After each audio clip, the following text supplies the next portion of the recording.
Guys, আশা করি সবাই ভালো আছেন। আজকে আমি সেমাই দিয়ে একটা পুডিং দেখাবো।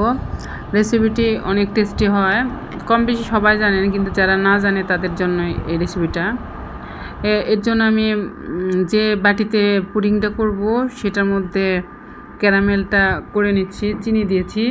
ক্যারামেল অনেকেই হয়তো জানে না। যাই হোক, এটার জন্য সেমাই নিয়েছি, সেমাই একটু ভেজে নিয়েছি। আর আমি পুডিংয়ে ডিম, দুধ আর চিনির সাথে একটা ব্রেড আমি ভিজিয়ে রেখে দিয়েছিলাম। সেক্ষেত্রে পুডিংটা একটু নরম ভাবটা একটু কম থাকে।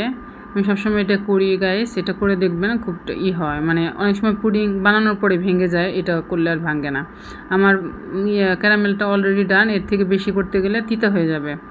এখন আমি নামিয়ে নিচ্ছি, কিছুক্ষণ পরে আমার ক্যারামেলটা ঠান্ডা হয়ে গেছে। তো এখন আমি বাকি প্রিপারেশন করছি। আমি সেমাইটাকে যে ভেজে নিয়েছিলাম সেটাকে আমি ওইটার উপরে দিয়ে দিচ্ছি। সেমাইটা একটু বেশি করে আমি দিব, কারণ সেমাই পুডিং তো সেমাইয়ের পরিমাণটা বেশি থাকবে।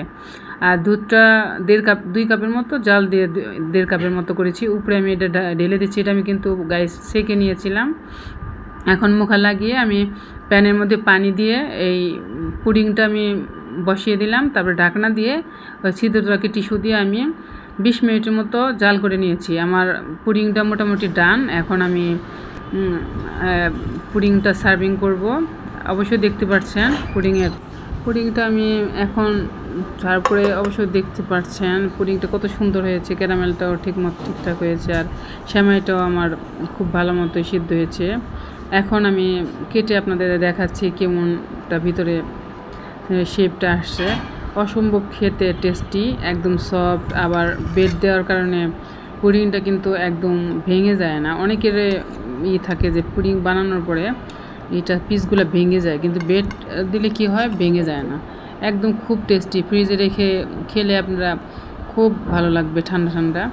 এখন আমার বানানোর সঙ্গে সঙ্গেই তো 1 পিস খেয়ে নিয়েছে, মানে আমার বাচ্চা রাখার আর সময় নেই। অনেক টেস্টি হয়েছে। আশা করি ট্রাই করবেন।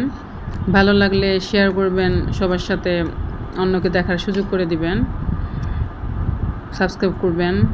বাই, খোদা হাফেজ।